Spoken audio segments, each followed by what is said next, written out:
Ya, dan nggak perlu panik teman-teman ya, nggak perlu panik karena memang pasti ada yang panik gitu kan ya, ada yang panik dan itu hal yang sangat wajar ya, terutama bagi kita yang mungkin apa namanya mungkin baru ya, terutama mungkin yang masih baru, apalagi baru masuk di tahun 2020 kemarin atau 2021 kan market bagus tuh. Benar. Nah, mungkin baru merasakan tahun 2022 kemarin, wah kok kayak gini. Nah, kadang itu menjadi psikologis tersendiri nih buat teman-teman yang terutama yang masih baru, yang baru masuk ke bursa dan ya inilah yang terjadi di market itu. Pasti akan ada fase-fase seperti ini dan sepanjang kita masuk di bursa, ya pasti akan terjadi terus itu.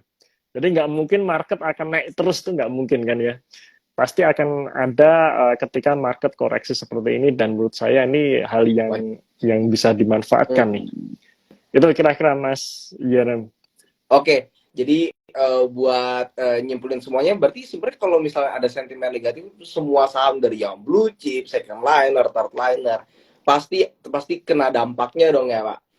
Terus habis Iya, itu kita sebagai investor kita bisa memanfaatkan sell in May dan go away, daripada kita keluar dari market selamanya nunggu sampai Januari lagi, kita bisa ngambil saham-saham hidden gem nih yang murah-murah nih, yang blue chip yang lebih murah, yang valuasinya bakal jadi lebih murah dan lebih menarik supaya nanti menimbulkan cuan buat kita ya kan Mbak. ya setuju Mas Jerem. Nah Setuju. terus kalau misalnya menurut Bapak, kita kan sebenarnya kaya-kaya ya, suka bagi dividen besar-besar gitu. Nah menurut Hmm. menurut Bapak tentang dividen investing apa sih Pak? Ya, oke. Menarik nih Mas tentang dividen. Jadi di dalam kita investasi jangka panjang pun juga macam-macam nih, macam-macam yang kita cari gitu. Nah, ada yang kita mencari dividen, ada juga nih. Ada yang kita mencari fokusnya memang mencari capital gain, ada yang dan sebagainya lah ya. Kita mengikuti sentimen untuk mencari cuan kan macam-macam itu ya. Nah, saya sendiri ya kan kalau pengertian dividen investing ini ya misal secara sederhana kan kita beli saham yang tujuannya ya memang untuk cari Nah, dividen gitu kan ya. Nah, akhirnya ketika kita cari dividen tapi kalau tidak punya mindset yang benar, ya akhirnya ada istilah-istilah namanya dividen trap dan sebagainya gitu kan ya. Jadi setelah cum date harga sahamnya biasanya jatuh dan jatuhnya biasanya lebih dalam dibandingkan dividen yield di hari cum date-nya kan biasanya seperti itu. Itu yang sering terjadi. Nah, di sini kita harus ngerti dulu apakah ketika kita memilih saham ya dan memang tujuannya untuk mencari dividen, ya apakah memang kita akan fokus mencari dividen di saham itu atau kita mencari pertumbuhan perusahaan. Ya maksudnya gini, kalau saya sendiri saya memilih saham-saham yang tidak membagi dividen pun itu nggak masalah. Gitu. oh, Nggak masalah. Ya, jadi ada beberapa saham yang saya miliki memang dia tidak bagi dividen, tapi dia fokusnya ke growth perusahaan. oke. Jadi kan gini, ketika perusahaan itu menghasilkan laba, nah laba ini kan bisa digunakan untuk macam-macam nih. Yang pertama, labanya bisa dipakai untuk membagi dividen gitu kan ya. Benar. Yang kedua, dia menahan nih dividennya, dia gunakan untuk melunasi hutang dulu. Nah, itu Benar. juga bisa. Yang ketiga, dia punya laba karena dia masih ada agenda untuk ekspansi, maka dia nggak bagi dividen dulu nih. Jadi labanya ditahan untuk ekspansi. Nah, yang keempat, dia ada menghasilkan laba, cash-nya besar, kemudian mungkin dia growth pertumbuhan perusahaannya itu sudah mentok, dia pilih untuk shares buyback ya atau buyback saham itu menurut saya juga oke. Nah, keempat-empatnya ini menurut saya nggak hal yang tetap bagus, tetap menguntungkan investor gitu. Nah, karena kemarin saya sempat share juga nih beberapa saham yang dia sebenarnya bagus, growth-nya bagus, tapi memang sejarah dividennya dia selalu kecil bahkan kadang nggak ada gitu.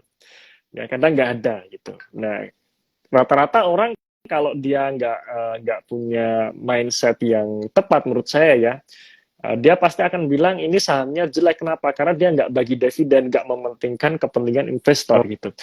Nah, seharusnya kalau kita sebagai seorang value investor, kita bicara mengenai seorang value investor ya. Nah, value ini sebenarnya bukan masalah hanya dividen saja gitu. Bukan saja mengenai dividen, tapi yang terlebih adalah mengenai growth-nya nih gitu.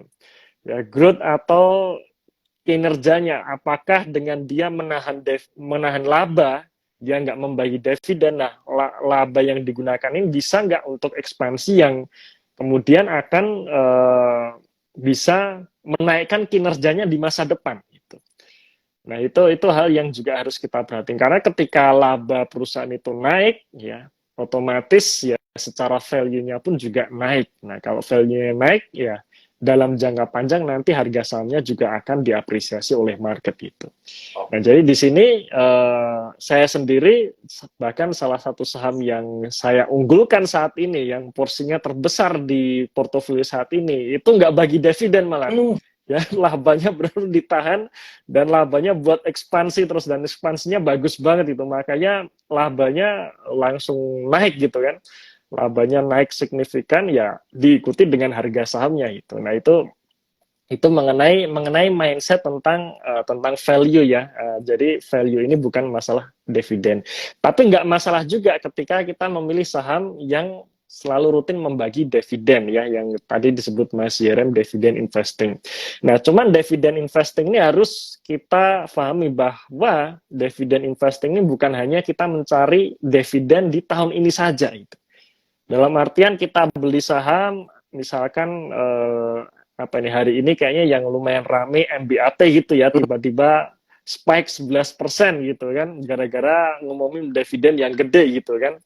Nah, jangan hanya kita ngelihat, wah dividennya gede 11%, dibeli, kemudian setelah kumdet ya ex-kumdet dijual gitu. Nah, ini berarti menurut saya belum benar mindsetnya.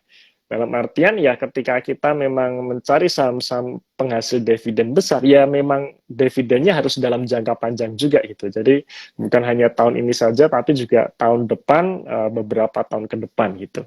Itu sebenarnya. Jadi bukan hanya mencari dividen saat ini gitu. Karena kalau kita mencari dividen saat ini udah dipastikan kena dividen trap gitu kan. Ya, sebenarnya ini dividen trap ini ya juga istilah-istilah aja, karena setelah tanggal kumdet ya pasti akan jatuh gitu kan, kayak kemarin seperti misalkan Adaro Energi ya habis kumdet dia kena ARB dan sebagainya ya, itu kalau kita mengikuti seperti itu terus ya nggak jadi deh dividen investing gitu ya. Akhirnya jadinya ya dividen spekulatif itu ya. Oke, terus ada lagi Pak Eros yang mau ditambahin dari masalah dividen investing? Iya, itu sih tetap oke, menurut saya tetap oke, dan dividen investing ini memang nanti akan kerasa yield-nya itu memang dalam jangka panjang ya. Jadi kita bisa bisa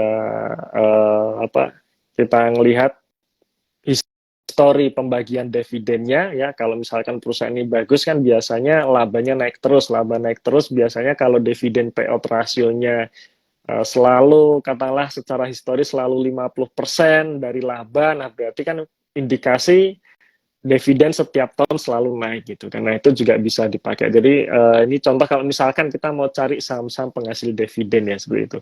Termasuk juga sektor batu bara yang sering kali menjadi perbincangan banyak orang gitu kan, mengenai batu bara siklusnya katanya sudah habis, nggak layak dibeli dan sebagainya, tapi dividennya tinggi dan sebagainya. Nah, ini kan juga menjadi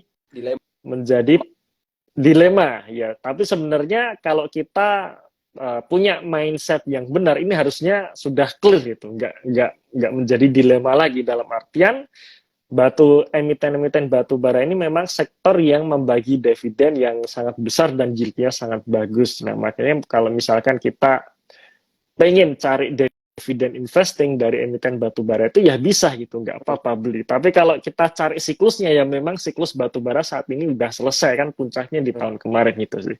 Nah, jadi ini juga termasuk perdebatan waktu akhir tahun kemarin nih. Kira-kira apakah emiten-emiten batu bara saatnya jual atau tetap di hold gitu. Nah, jawabannya ya balik lagi. Apakah kita cari siklus batu baranya atau dividennya gitu.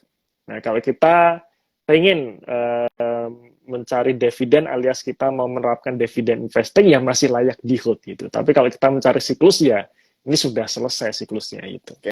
Itu kira-kira Mas Jerem ya. Ini ngomongin dividen ternyata panjang Ya, juga ini ya. mau Pak, kita punya banyak waktu. Sebelumnya Iya, benar-benar. nyapa ini Pak, teman-teman ada 87 orang nih sekarang yang nonton. Wah, Ada 87 siap. orang. Terima kasih nih teman-teman udah join. Iya. Udah 90 orang. Tadi 90 Pak. Jadi ya semoga teman-teman dapat ini ya, dapat intisari pembahasannya, dapat ilmunya, dapat insight-nya gitu. Nanti Amin. paling di akhir teman-teman ada beberapa pertanyaan yang masuk. Kalau teman-teman ada yang mau tanya, boleh tolong masukin ke question box, Twitter question box. Jadi nanti coba kita bahas bareng-bareng sama Pak Eros ya. Iya. Oke, berarti selanjutnya kita bahas lagi. Balik lagi ke topik berarti ya tadi Pak, sell in main go away. Jadi Iya, pernah nggak sih Pak, ada nih emiten atau mungkin ada satu emiten atau sektor mungkin yang waktu itu ada sell in May dan go away pada peristiwa sell in May dan go away, terus ternyata harganya nggak rebound nih, terus di bawah terus. Iya. Kalau mengamati sektor tertentu saya kurang update juga ya. Cuman memang seperti ini apa? Balik lagi ke mindset kita tadi ya. Apakah kita mau cari yang seperti apa sih, cari saham seperti apa gitu kan, atau kita memang pengennya yang mana dulu gitu kan. Dalam artian kalau memang kita mengharapkan rebound setelah bulan Mei gitu, ya belum tentu bisa rebound kalau misalkan memang market belum mengapresiasi saham tersebut, ya belum tentu bisa rebound gitu kan. Nah, disinilah kita harus ngerti, kalau misalkan kita pengen cari perusahaan-perusahaan yang growth gitu kan, yang growth dalam artian jadi gini, harga saham ini kan dalam jangka panjang akan mengikuti kinerja, itu yang saya yakini dari 2015 sampai sekarang itu. Harga saham itu akan mengikuti kinerjanya. Jadi ketika kinerja terutama yang saya maksud ini adalah laba bersih gitu ya. Ketika perusahaan bisa mencetak kenaikan laba bersih yang signifikan, itu biasanya akan diikuti dengan harga sahamnya. Itu yang saya yakini dari dulu sampai sekarang, dan itu terbukti.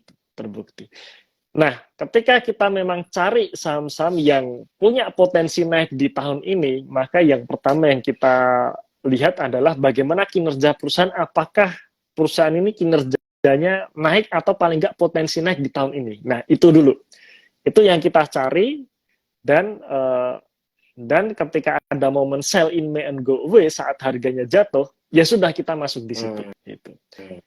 Tapi apakah nanti rebound atau tidak, ya saya juga tidak tahu itu. Ya saya juga tidak tahu. Tapi apakah setelah sell in May and go away ada saham-saham yang tidak rebound? Kayaknya tetap ada tuh. Tetap ada saham gocap ini kayaknya nggak tahu nih apakah nanti setelah bulan Juni nanti apakah bisa rebound atau tidak, kita nggak tahu gitu ya. Kita nggak tahu, tapi paling nggak itu dulu. Yang penting adalah ketika kita memang cari saham-saham yang berpotensi untuk naik di tahun ini gitu ya. Ya kita cari saham-saham yang kinerjanya naik di tahun ini. Nah, terutama kinerja yang melompat tuh. Melompat ini dalam artian nggak cuma naik 20-30% enggak ya, tapi naiknya 100% atau 200%. Nah, itu biasanya menarik tuh untuk untuk kita dalami lagi, dan kemungkinan spike-nya harga sahamnya itu juga tinggi itu di situ. Itu sih. Ya, jadi masuk ke pertanyaan Mas Hirim tadi kayaknya belum terjawab ya, sektor yang setelah sell in May and go away habis itu tidak rebound, nggak tahu juga saya nih. Tapi memang ya itu tadi, balik lagi ke kita sih, kita mau cari yang mana. Karena, dan juga gini, jangan mengharap ketika ya, kan kalau saya sendiri kadang seperti ini, saya akan cari saham ya, saya punya kesimpulan seperti ini, harga saham akan meledak gitu ya, akan meledak ketika pertama terjadi lompatan kinerja ya, dalam artian tiba-tiba labanya naik 100%, 200% gitu. Itu yang pertama. Yang kedua, katalisnya masuk nih gitu kan, sentimennya masuk gitu. Jadi ketika kinerja lompat gitu ya, kinerja naik, katalisnya masuk, udah harga saham itu pasti akan meledak. Itu rumus yang